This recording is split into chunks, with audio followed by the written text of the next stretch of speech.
everyone, and welcome back to my channel. If you're new here, my name is Elizabeth and I run the blog lifefromtheviolasection.com, where I share my favorite practice tips, general advice, and tech for musicians. We are finally all the way through 2023, even though it doesn't feel like a finally. This year has gone by really fast. So we're at the end of 2023. So I just wanted to share a couple of my favorite things, both music related and kind of lifestyle related, just in case you're interested. So let's just get started right away. We'll start with the music things and things that I used to teach. And then if you are not interested in the rest, then that'll be the video for you. So music. So for music, last year, my mom gave me this book, Fiddler's Philharmonic, as a Christmas gift. She got it for me for violin, viola, and I think cello or cello/bass. Can't remember what, just to teach with. And I really love this book for the way that it teaches all of these fiddle things. So there's a nice introduction on how fiddle music works, and then for each song you'll see a solo version of the song. Sometimes it's in the same key, sometimes it's not in the same key, which is something that I don't love. I wish that it would introduce the song in the same key that it does later on. And then after it has the introduction, it goes into tune/break/backup. So it starts with a kickoff that you can play as a little introduction, and then it has the tune line, which is the same thing that you learned up here, sometimes in a different key though. And then the break, which is really an embellishment on the tune. And then it has the backup, which is like a little accompaniment part, mostly just offbeats. So this is a really great way to teach fiddle music, and I've been using it with one of my students who is mostly interested in like Irish and fiddle music. So usually first we'll learn the tune, make sure that that feels good. Then we'll learn the break the whole way through, and then we'll put them together and do the kickoff, tune, repeat with the break this time, and then the tag at the end just to finish it out. So it's been a really great way to kind of embellish different fiddle songs and show like how you can actually embellish them yourselves. What are some kind of standard ways that we do that? So I've really liked using this book this year. My favorite scale books are the Barbara Barber series. Well, her series for scales. So we have scales for young violists and then scales for advanced violists. Yeah. And violinists. I use this with violinists too, and my violin version is on the way. Hopefully it'll come this week. So scales for young violinist violists are 2-octave scales and then a bunch of techniques and exercises. So for every scale we have 2-octave major, 2-octave melodic, 2-octave harmonic minor, and then we have 2-octave arpeggios, both the minor, major, submediate, subdominant, major, subdominant, minor, diminished seventh, and dominant seventh. And then we go through broken thirds in 2 octaves, and the 2-octave chromatic scale, octaves throughout the 2-octave scale, thirds, sixth, and harmonics. So I haven't gone through the whole 2 pages of each scale with any of my students yet, but it's great to have all of the 2-octave scales, major and minor, written out, and then we'll kind of dabble in some of the technique exercises as they work their way up to harder techniques and the 3-octave scales and all of that. And then scales for advanced violists is set up basically the same way. This is my go-to 3-octave scale book, and this is what I used in college. So you can see I did not like this key in particular. I mean, lots of people don't like playing in this key, but you know, it has my writing all over it. So this one works the same way, where we have 3 octaves, of course now, major, melodic minor, harmonic minor, then the arpeggios, minor, major, submediate, subdominant major, subdominant minor, diminished seventh, and dominant seventh. Then we have broken thirds, chromatic scale, octaves, thirds, sixth, and harmonics. So the young violinist violist edition goes through those techniques a little bit slower and kind of working up with the intervals one by one, or not intervals, but double stops, going through the double stops one note at a time and then together. At least that's how I practice them. And then these are more like, just do the thing. So I love to use this with my students. It has most of my preferred fingerings already written in, and it's laid out pretty nicely, pretty easy to read. So that's why I like it so much. And my final music book recommendation is for teaching third position or just introducing a new position. So I really like to start students with the ABCs of Violin or Viola series. This is the 3rd book, and this is where they teach third position, which is the first shifting that they teach in this book series. So I just like the way that it's laid out, and I feel like it's very intuitive. However, a lot of the shifting exercises are just kind of going through and not super exciting, but how exciting can you make shifting? Like, it's kind of hard to have a balance of learning it really well, but also having it be really fun for all of the students. So this is the first spread of pages that introduce third position. They start on the D string for viola and the A string for violin, so the second highest string for each instrument.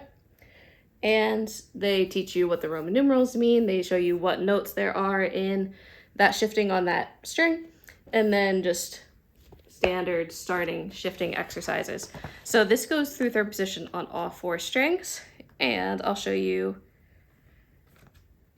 Yeah, I think this, I don't know if this will make any sense on camera, but a good like almost third, maybe a quarter of the book is dedicated to just learning third position on all 4 strings. So I really like to start with this one, and then I'll use things from like Into Positions, and the Essential Elements Advanced Technique book has some good exercises too, but they're not super pretty, and a lot of them sound kind of confusing because they put weird sharps and flats in it. So definitely some harder ones in the Advanced Techniques book, but I like to start with the ABCs of Violin or Viola for advanced third book.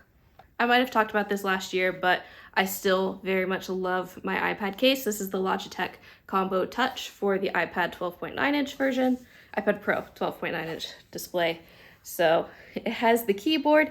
It has this kind of fold out kickstand, which is not great if I'm just sitting on the couch and I want to have this on my lap. But compared to the Apple version, I feel like this one is better for lap work, possibly. And it has the open space for the pencil, and it just works really seamlessly with the iPad because it works with the little 3-dot connector thing on the back. And so it works the same way that the Apple version does. It's really, really nice. It is quite expensive, but I use it almost every day. Every single day that I use my iPad, I use this, and it's a really great keyboard. I like the feeling of the keys in particular, and they're even backlit, which is just kind of a gimmick feature that I really like.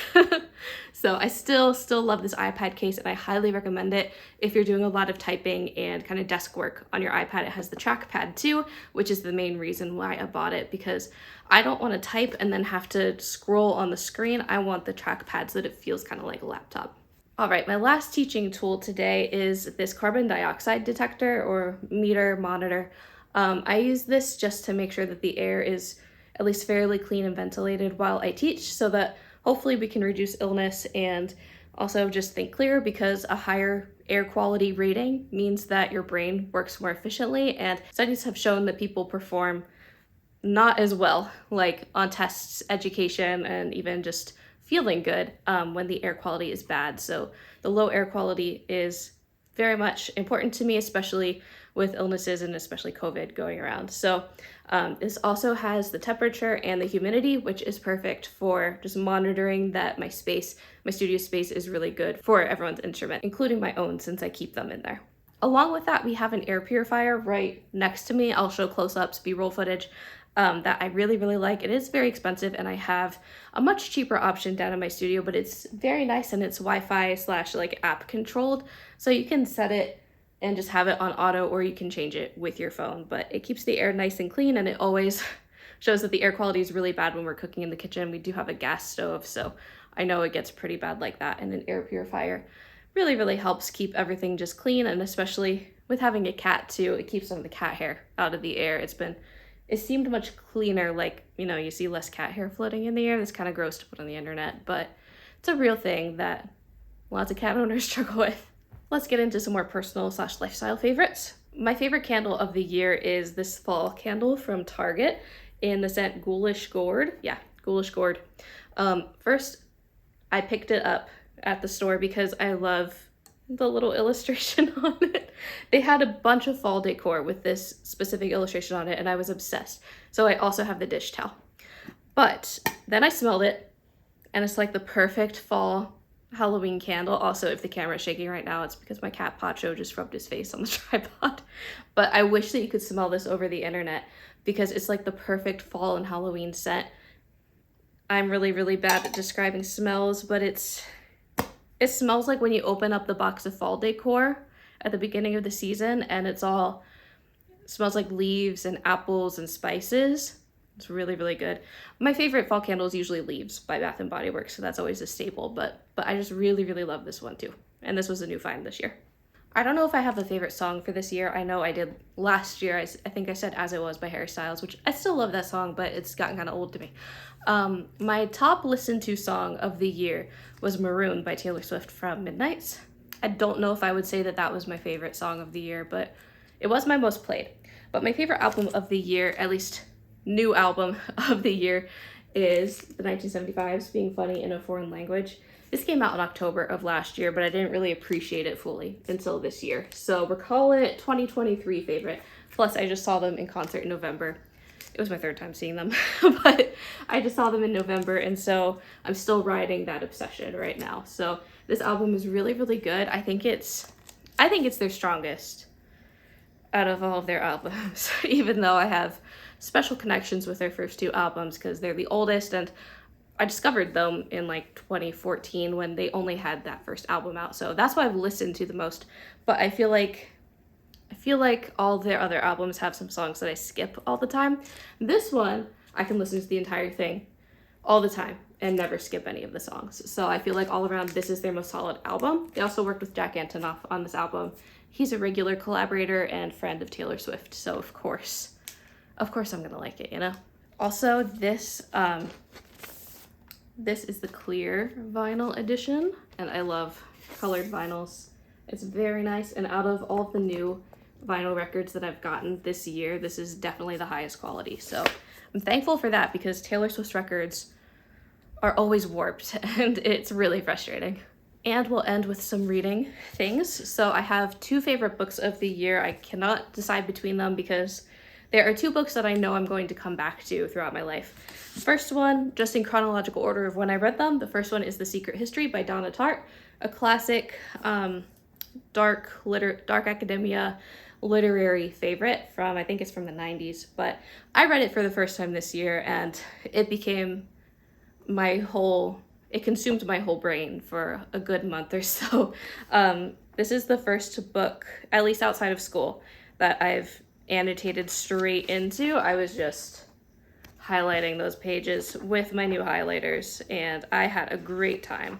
This is like the most beautiful prose ever and such an interesting, captivating story. So it starts out on the first page telling you that this group of friends killed one of the guys in their friend group. And then you spend the whole mystery thriller book discovering why and hearing the backstory behind it. So it's really interesting that it goes through like, not quite the end, because them killing the guy is not the ending of the story, but it goes through kind of the climax first, and then you learn everything that led up to it, and then the aftermath too. So it was so good. I love it so much. Then my other favorite book of the year was Fourth Wing, as is almost everyone's favorite book, even though when I finished reading this, I went to YouTube and I searched like Fourth Wing review. All of the top videos were saying how awful it was, and it's not the best written book, and it's definitely kind of part of like a fast fashion book trend that I've been seeing a lot lately, where authors are just like churning out books really fast and publishing them because people on Book Talk and everywhere on the internet are like reading through books really fast. But I love the world and I love the storyline and I like the characters. I don't think it's the best, most well-written book ever. Definitely not. But it really captivated me, and I've read it twice now, and I'm on my second reading of the second book, Iron Flame. On my second read through, I started annotating it. I'm not highlighting or writing in the pages themselves because it hurts. This was like mass paperback, got it for like $9 at Target, so I'm fine highlighting it. This one, I do not have the black sprayed edges of the first edition because I got into this late, as in like 3 or 4 months after it came out, which is late with this book, but I don't know, it's a hardcover, it's like the second printing, so I'm like, I don't want to write in it. But this leads me to my last favorite of the year. My final favorite of the year would be my annotating supplies in a little makeup bag. So I briefly talked about these in my score study video over the summer, but I have all of these tabs and a pen with a tab on it. Things don't stay super well in a makeup pouch, but it is nice and compact for carrying it around the house from the couch to the bed as I read. But I have some of these tabs. I have these in a couple different colors, but I'm using the other one as a bookmark right now. These are translucent, so you can still see the words on the page even when you use it, which is very nice. Some more tabs, I'm running kind of low on them. And then I have these highlighting tabs, which I love for when I want to highlight something. I don't want to tab it on the edge of the book, but I want to highlight something without writing in the book itself. These are perfect. So these are a little bit thicker, and these are thinner ones. I really, really love those. And then the best one yet are these basically transparent, somewhat translucent sticky notes. So you put this on the page and then you write on it. You can still see the text beneath, but you've written in the book without actually writing in the book. And to me, that's important, because this book I was fine writing in. My other books, not so much. So that's a huge favorite. I also have these highlighters too, which I really, really like. 3 of them are downstairs right now, but these are what I used in the Secret History. They're nice, they're easy to hold, and I like the colors, although these 3 pinks are all very similar, so it's a little hard to tell between them. All right, I think that was a pretty good survey of things that I enjoyed over this year. I hope that you had a great year, and Happy New Year to everybody. I'm not sure if this video is going to come out before Christmas or on New Year's Eve, but either way, I hope you have a great end to your year and a good start to 2024. Let me know some of your favorite things, whether it's a book or music, anything, food that I didn't mention, whatever. I would love to know down in the comments. Thanks for watching, and I'll see you again soon. Bye.